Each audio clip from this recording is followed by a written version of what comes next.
1987 to 2025 దాదాపు 38 సంవత్సరాలు అయింది. 2 లెజెండ్స్ కలిసి ఒక సినిమా తీసి మళ్ళీ ఇంకో సినిమా తీయడానికి. వాళ్ళు ఎవరో కాదు, మణిరత్నం గారు, కమల్ హాసన్ గారు. 1987 1987లో నాయకుడు అనే మూవీ తీసి బ్లాక్ బాస్టర్ కొట్టారు. ఎన్నో అవార్డ్స్ కూడా వచ్చాయి. కమల్ హాసన్ గారికి నేషనల్ అవార్డు కూడా వచ్చింది. అలాగే ఆ ఇయర్ ఆస్కార్ ఎంట్రీస్ కి ఇండియా తరపున నామినేట్ కూడా అయింది.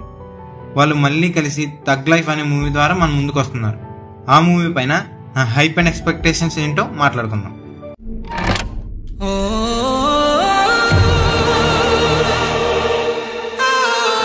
హలో ఎవ్రీవన్, నేను మీ సూర్య ఫ్రమ్ పక్కా మాస్ సినిమాస్. ఈ రోజు వీడియో వచ్చేసి మా hype and expectations on tug life. అలాగే మా కంటెంట్ నచ్చినట్లయితే please like, share and subscribe. ఇంకా మొదలెడదామా? కమల్ హాసన్ గారు ప్రెస్ మీట్ లో ఒక మాట అన్నారు, నాకు చాలా బాగా అనిపించింది. గురువు అనకండి, గుర్తు పెట్టుకోండి చాలు. ఆ స్పీచ్ కూడా చాలా బాగుంటుంది, ఒక లుక్ వేసేయండి. Kamal Haasan's thug life, a film by Maniratnam. ఈ కాంబినేషన్ లో పేరు విని 38 సంవత్సరాలు అయింది. అలాంటి మూవీకి హైప్ ఎలా ఉందో తెలుసుకుందాం. ఈ మూవీకి తెలుగులో చాలా తక్కువ హైప్ ఉంది. ఈ కాంబినేషన్ కి ఏ హైప్ అయితే ఉండాలో హైప్ అయితే లేదు. పైగా దీనికి ఏఆర్ రెహమాన్ గారి మ్యూజిక్ కూడా ఎడిషన్ గా ఉంది. అయినా కానీ హైప్ అయితే తెలుగులో అస్సలు లేదు. మూవీస్ ఫాలో అయ్యే వారికి, మూవీస్ లవర్స్ కి, వాళ్ళకి మాత్రమే సినిమా వస్తుంది అని తెలుసు.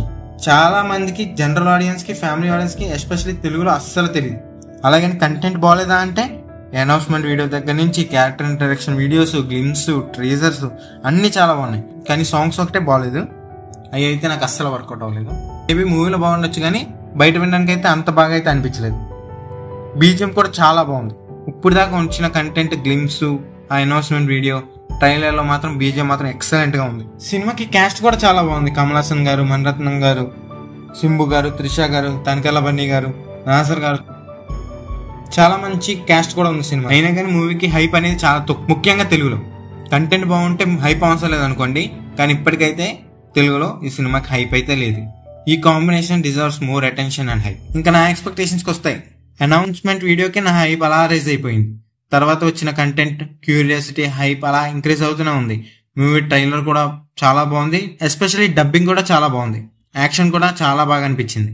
ట్రైలర్ వరకు సినిమాలో ఎలా ఉంటుందో తెలియదు. మూవీ ట్రైలర్ చూస్తే గ్యాంగ్స్టర్ రివెంజ్ డ్రామాలా కనిపిస్తుంది. కమల్ హాసన్ గారిని చిన్నప్పుడు సింబు గారు కాపాడడం, మళ్ళీ సింబు గారు పెద్ద అయినాక కమల్ హాసన్ గారికి ద్రోహం అలా చేయడం, తర్వాత మళ్ళీ కమల్ హాసన్ గారు వచ్చి ఎలా రివెంజ్ తీర్చుకున్నారు అన్న కాన్సెప్ట్ లో మూవీ వెళ్తున్నట్టు అనిపిస్తుంది. కంటెంట్, స్టోరీ ఇదే ఉండి ఎమోషనల్ గా మనల్ని కనెక్ట్ చేసి మంచి యాక్షన్ సెట్ పీసెస్ తో మనల్ని ఎంటర్టైన్ చేస్తే చాలు. ఎమోషన్ ప్లస్ యాక్షన్ ఇవి బాగా వర్కౌట్ అయితే సరిపోతుంది. 1987 లో క్రియేట్ చేసిన మ్యాజిక్ ని మళ్ళీ క్రియేట్ చేస్తారో ఏమో చూడాలి. ఎమోషనల్ గా మనల్ని కనెక్ట్ చేస్తే చాలు, ఆ మ్యాజిక్ ని మన సిల్వర్ స్క్రీన్ పైన మళ్ళీ చూడొచ్చు. నేనైతే చాలా వెయిట్ చేస్తున్నా. నా ఎక్స్పెక్టేషన్ మీద 85% ఉంది.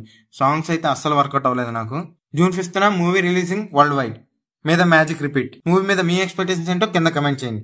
అలాగే మా కంటెంట్ మీకు నచ్చినట్టయితే please like, share and subscribe.